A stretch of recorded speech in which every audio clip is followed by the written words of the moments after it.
Hi everyone, welcome back to Eat Mostly Greens. It's been a while that I posted a video on YouTube, but I have been very consistent on Instagram, so if you don't follow me there, go ahead and do that. I post regularly different kinds of recipes and foods, and I've also started some videos called Wellness Wednesdays where I bust different nutrition myths and answer very commonly asked questions. The topic of today's video is intuitive eating, and you've probably heard this term before if you follow any food or fitness related pages on Instagram or anywhere, then you've probably heard the word intuitive eating. So we're going to talk about intuitive eating and if it works.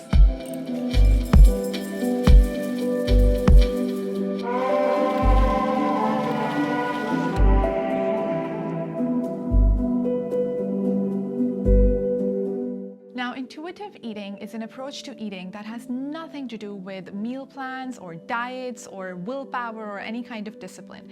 It really relies on you trying to focus on your body, understanding your fullness, your hunger, your satisfaction cues, and just trusting yourself around food that is lying around or at home. So really understanding your body and understanding what you want at what point, and then trusting yourself rather than restrictions, rather than diets, or very strict macro counting, calorie counting. It's actually the exact opposite of restrictions or any kind of behavior that will stop you from doing what you actually want to really do. Now, intuitive eating is a theory that was actually created by two registered dietitians back in 1995.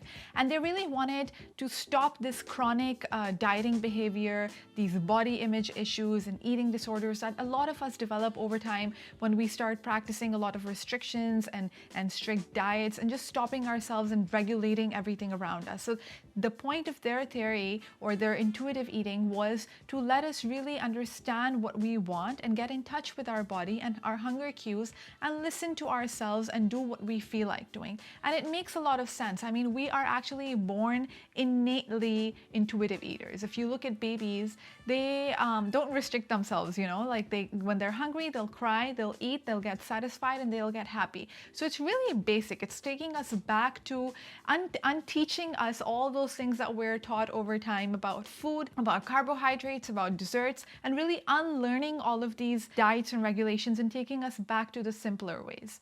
There are 10 principles of intuitive eating that I really want to touch upon in this video. And in the end of the video, I'm really going to talk about how I use intuitive eating and if it works for me and what I do for it to really, really work. And I'm going to basically chunk down these 10 points into 2 each and talk about them really quickly because I don't want to make the video too long. But if you go online and you search intuitive eating, you should find a lot of material, a lot of research online that talks about this.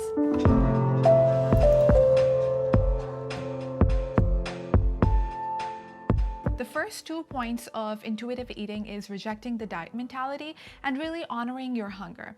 Now, by rejecting the diet mentality, you're basically unfollowing any pages on social media, really blocking anyone who's trying to tell you to follow a certain way of eating or any chronic diets. Because think about it, if you stop a child from something or if you stop someone from something, they're more likely to do it. So if you restrict yourself too much, then obviously you're more likely to binge on it later on. So the concept of rejecting the diet mentality is basically just unfollowing, really unsubscribing to anything that will restrict you too much. And by honoring your hunger, you're basically just really understanding your body and understanding that, okay, now it's hungry and now it's time for me to eat. And not be drinking water to suppress your hunger or snacking around just so you don't eat a big meal. It's actually to honor your hunger that, okay, my body is now hungry and it's time for me to have a good meal. The third and fourth points of intuitive eating are making peace with food and really challenging the food police.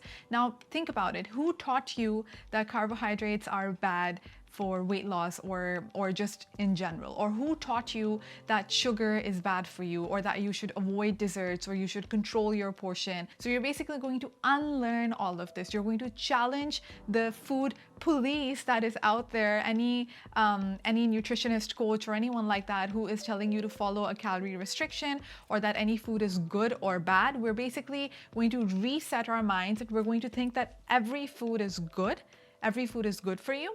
And I talked about this in one of my previous videos as well. Every food actually provides you with energy, with nourishment. It helps you run your body. It gives you the drive to go through your day. So there is no food that is off limits, because if you put any food off limits, then you're eventually going to binge on it, because you'll be constantly thinking about how you shouldn't have it. So really challenging the food police out there and understanding that every food is on the list. You can eat carbohydrates, you can have your dessert, you can enjoy those childhood foods that you liked that might not be as nutritious as foods should be, but you can enjoy every food because every food fits. The fifth and sixth points are feeling your fullness and really, really understanding the satisfaction factor.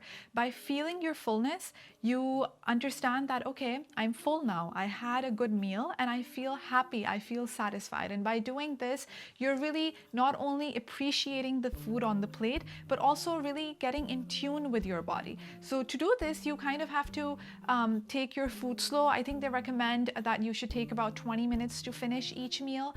And you really want to understand that, okay, how do I feel right now? When I took the first bite, I looked at my food, and this really, really does work. I mean, days when I actually look at my food and what I'm eating rather than, looking around or looking at people or talking to other people, I'm not as satisfied as I am and as full as I am when I actually just look at my plate and understand that, okay, I'm eating this. This is good, nutritious food that God provided for me. And now I feel good. I feel happy. I feel satisfied.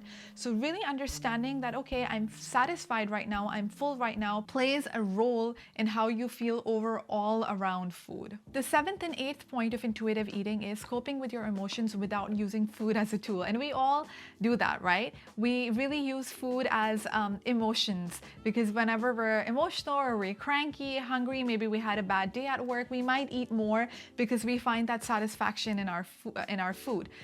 So really trying to find other coping mechanisms other than just shoving food down your throat is the way to go. And when you understand that, okay, I'm being emotional right now and I really don't want to eat that much ice cream, I can actually have a little bit and still be fine, then you really start respecting your body, which is the eighth point, respecting your body. Because when you respect your body, you understand that it is not a dumpster. It is not a dumpster for you to just shove down calories just because you're being emotional. So understanding that you should love your body, honor it, respect it, means that you should eat good, nutritious, healthy foods that will actually provide your body with nutrition, with good vitamins and minerals, which will in turn help with longevity, help with fitness, rather than just throwing empty calories in it, providing it with way more than it needs. These 2 points are probably my most favorite. Really understanding your emotions, because I used to be a very emotional eater, and ever since I started respecting my body, I feel like I make better choices now. The ninth point of intuitive eating is exercising for the sake of movement. Now, you should be exercising, and I want to move because I feel like are two very different mentalities. So what I do is I find a sport or anything that I really, really enjoy.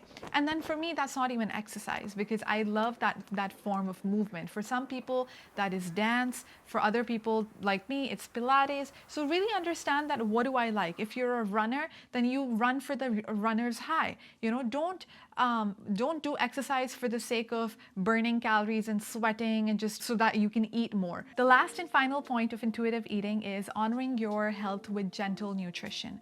And I love this because we really need to be gentle with our bodies. In the world of today, where social media is just full of pictures of perfect bodies, perfect abs, the most perfect bottle-shaped figure, maybe the most perfect face, we often criticize ourselves a lot, especially women who, as they get older and their skin starts sagging, or as stretch marks, or with babies, we really become so critical of ourselves. So really using gentle nutrition with yourself, and that can be, if you're really trying to introduce vegetables into your diet, then be gentle. almost like you are with a child. If you don't like a certain vegetable or fruit, then try to cook it a different way. Maybe cut it up into really small pieces, maybe add it to your pasta, add it to foods that you already like. So be very gentle with yourself, with your body, and understand that it is a journey. It is not something that will take a day or two for you to just change. Now, intuitive eating is actually backed by science. There is a lot of research that suggests that intuitive eaters are happier people. They have higher self-esteem. They're generally more optimistic, and they are just more proactive in life. So we can see that intuitive eating has a positive effect on a lot of people's lives. And no wonder why this approach to eating is so popular these days, and how so many people just live by it. They've stopped dieting, they've stopped restricting themselves, they've stopped using their willpower too much, and really, letting yourself be and eating the way that you want. Now, my approach to intuitive eating is slightly different. Although I agree that, you should not restrict yourself in any way or form. You should not restrict yourself from any food group. And I really don't restrict myself from any food group. I eat carbohydrates, I eat protein, I eat fat, I have my vegetables, I eat everything. I even have dessert, burgers, whatever I want. But at the same time, if you have a goal in mind, for example, if an athlete has a game coming up, then they probably have a good plan. They have a plan laid out about their workouts, about their meals, their macros, their training hours. And for you to really, really reach your goal on the time that you want to execute that plan the right way. So if you have an aim, if I have a weight loss goal, then I really want to also have a plan with me. And this is what I do with most of my clients also. Yes, I tell them to rely on their intuition. If they are hungry, go ahead and have more food than what is on the meal plan. But at the same time, follow a good plan. Lay it out for yourself. Count your macros if you have to, count your calories if you have to, because that will guarantee that you reach success on time. Don't completely rely on your intuition and let go of your willpower, because for everything that you want to accomplish in this world, anything that is worth it, you need to push yourself. You need willpower, and sometimes you even need a trainer who guides you through. So yes, I do love the concept of intuitive eating, but when I have a goal coming up, I have something that I really want to execute right, then I also really push myself. I discipline myself. I use my willpower. I might even go on a calorie restriction for a few days. And at the same time, I allow myself within that calorie or within that macro count to have whatever I like. If I want to have a slice of pizza, I try to fit it into my macros and my calories and in my whole goal plan, so that I don't feel like I'm depriving myself. And this is how it goes for most of my clients also. I will include their chocolate, their wine, whatever that they are going to miss or that they really like, we're going to include it. And at the same time, when they have their desserts or anything, any food, any meal, I really ask them, and I do this myself too, for me to really look at my food, focus on it, really see what I'm eating, take deep breaths between my meals, and understand that I'm full or I'm hungry. So I hope that you liked today's video. I hope it was informative to you. I hope that you enjoyed the 10 principles of intuitive eating. Let me know in the comments below if you've heard of intuitive eating, or if you liked it and you want to see how it goes for you, maybe practice it. There are a lot of people who successfully lose weight following the rules of intuitive eating, but at the same time, I think it would be much faster and really on point if you follow a good planner while following intuitive eating. All right, take care and keep eating. We'll see you greens. Bye.